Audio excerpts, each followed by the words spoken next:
Senhor esteja convosco, Ele está no meio de nós. Proclamação do Evangelho de Jesus Cristo, segundo Mateus. Glória a vós, Senhor. Naquele tempo, Jesus foi à região de Cesareia de Filipe e ali perguntou aos seus discípulos: quem dizem os homens ser o Filho do Homem? Eles responderam: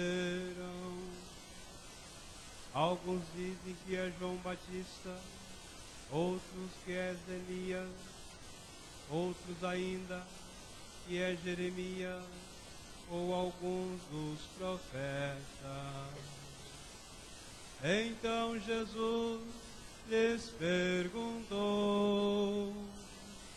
e vós quem dizeis que eu sou?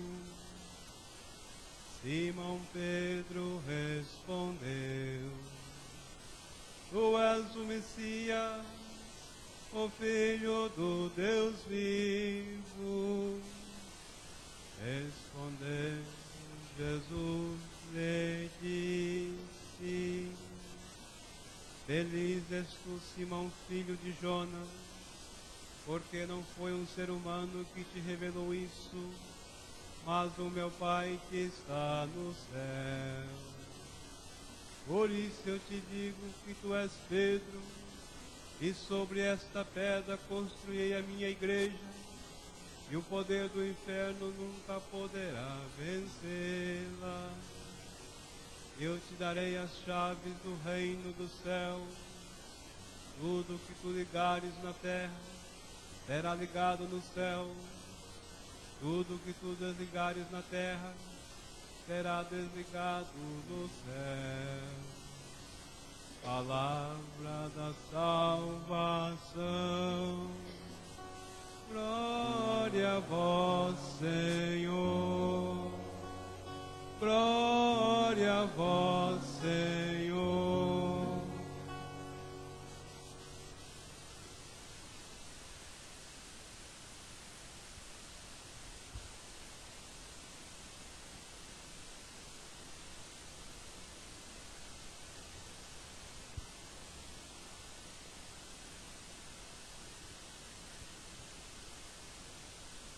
A solenidade de São Pedro e São Paulo nos ensina a olhar para a vida de dois apóstolos de Jesus e também nos ensina a lançar o olhar para a nossa história de cristianismo lá na sua fonte, para que nós possamos aprender muita coisa a respeito da vida cristã e com isso jamais maltratar pessoas que pensam diferente de nós, porque nós já passamos por isso. A primeira leitura mostra um início não tão fácil da vida cristã. Nós não experimentamos isso hoje, mas é muito importante que nós meditemos muito sobre as nossas origens, né? Herodes Agripa foi um dos reis que perseguiu a igreja no seu início. E ele tomava algumas medidas para maltratar principalmente os principais líderes, representantes que eram os apóstolos. E assim, a leitura disse que São Tiago foi morto a fio da espada. E como isso agradou aos judeus, que eram a maioria, o rei Herodes então decidiu segurar Pedro, prendê-lo, para depois apresentar ao povo para um julgamento semelhante ao de Jesus a fim de matá-lo. E aí,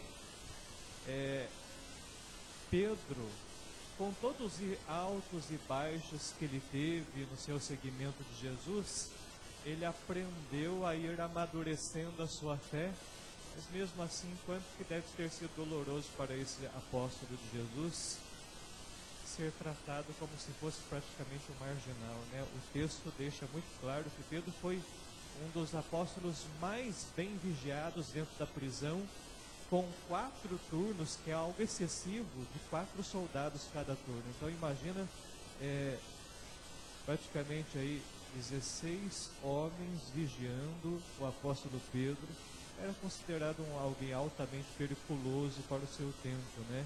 Sem fazer nada, sem agir com nenhum tipo de violência contra as pessoas, simplesmente por pregar o ensinamento de Jesus, que era amar as pessoas e ter uma alta capacidade para perdoar o próximo. Agora, o que mais impressiona nessa leitura é que enquanto Pedro estava preso, a igreja orava incessantemente a Deus por ele. Tanto que uma das coisas que marcam é que durante a noite, aquela mesma noite que Pedro foi preso, o texto fala que ele foi preso com 2 correntes, e entre 2 soldados que o vigiavam ali, 2 dentro da cela e 2 fora, Pedro é solto milagrosamente pela graça de Deus.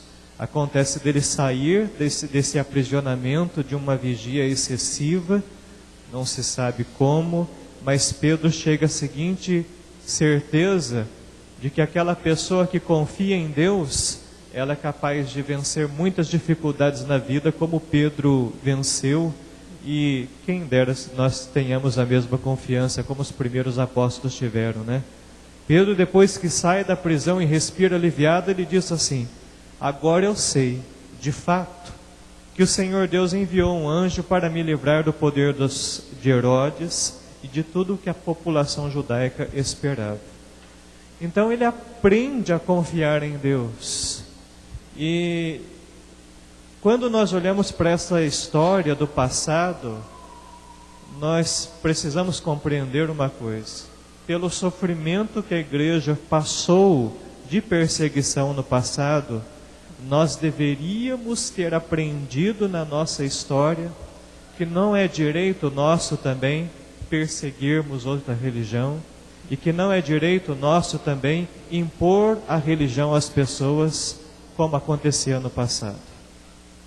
A igreja, mesmo com grandes lições no seu início, chegou a errar muitas vezes na sua história. Graças a Deus, nós estamos num tempo em que há uma maior compreensão, de um respeito muito grande entre as religiões. Mesmo assim, ainda temos muito que aprender daquilo que o nosso Mestre Jesus nos ensinou. E temos muito que olhar para a vida de São Pedro e de São Paulo. E aí, a segunda leitura também nos traz uma grande lição. É a leitura que Paulo deixa o seu testamento espiritual. E olhando para a consciência de São Paulo, é perceptível que ele ensina a nós cristãos quanto que é importante nós sermos pessoas que se deixam conduzir pelo Espírito de Deus. E as palavras de São Paulo são palavras, ao final da sua vida, de quem sabe que pela vida que levou aqui na terra, entre os homens, vai viver serenamente na presença de Deus. Paulo é o homem que ensina que todo ser humano, olhando para a sua vida, já tem sim condições de dizer para onde vai após a morte.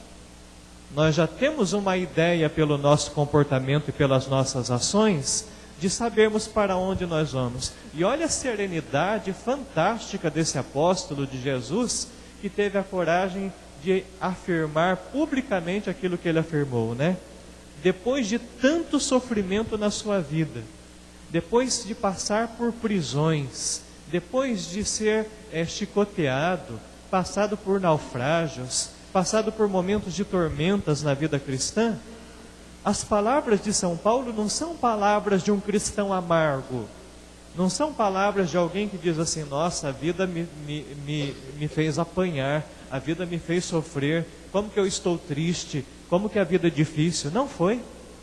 Pelo contrário, as suas palavras são palavras de profunda compreensão da vida. E ele chega a dizer assim: eu combati o bom combate. E isso significa que São Paulo, ele não ficou criando brigas vazias quando ele foi anunciar o cristianismo. O seu combate teve um sentido. Ele não precisou, embora fosse sempre maltratado, ele não precisou usar de violência do início ao fim da sua pregação. E muito menos usou de desequilíbrio. Então ele tem a serenidade para dizer: combati o bom combate, terminei a minha corrida. E isso quer dizer que ele deu sentido para a vida dele do início ao fim. Ele teve a coragem de passar por este mundo, considerando este mundo como um caminho, aonde no final ele tem o prêmio, que é Jesus Cristo, que é a convivência com Deus. Então ele dá sentido para a sua vida. E em toda essa passagem ele diz: eu guardei a fé. Ou seja, ele preservou a amizade com Deus. Por isso que São Paulo tem a tranquilidade para dizer assim: está reservado para mim o prêmio da justiça que o Senhor Deus dará, mas não somente para mim, mas também para todos aqueles que tiverem esperado com amor a sua manifestação. São Paulo é o homem que tem a confiança para dizer que ele não esperava receber algo da eternidade por ter feito muitas coisas, mas ele reconhece que ele vai receber uma grandeza, vai receber a salvação por pura bondade de Deus. E nós sabemos pela nossa existência, pelo nosso passeio aqui por essa terra, já temos uma certa noção para onde nós estamos indo. Por isso que a gente olha para a vida desses apóstolos e a gente não vê nenhum desespero na hora da morte. Por mais que a morte seja terrível, por mais que a morte seja dolorosa, a gente não vê desespero. Porque eles têm um ato de fé tão profundo que eles sabem que essa passagem da morte, da vida para a morte, que é a passagem, na verdade, para o cristianismo, da vida para a vida, uma passagem muito consciente. E nós também temos noção por onde nós estamos caminhando. Então, São Paulo, ele termina dizendo assim: o Senhor me livrará de todo mal que me queiram fazer e me salvará, admitindo-me em seu reino celeste. Devemos também ter essa confiança. Devemos também olhar para a nossa vida e dizer isso também pelas nossas ações e pelo nosso comportamento. E aí, para encerrarmos a nossa reflexão, nós temos na igreja a figura de Pedro como grande representante de Cristo na terra e como um grande pastor. Pela fé de Pedro. Pedro, ele é o apóstolo dos apóstolos que reconhece Jesus como Messias. Mas isso acontece dentro de um contexto onde Jesus faz algumas perguntas para os seus discípulos. Perguntas essas que nós precisamos hoje olhar e aprender a responder também.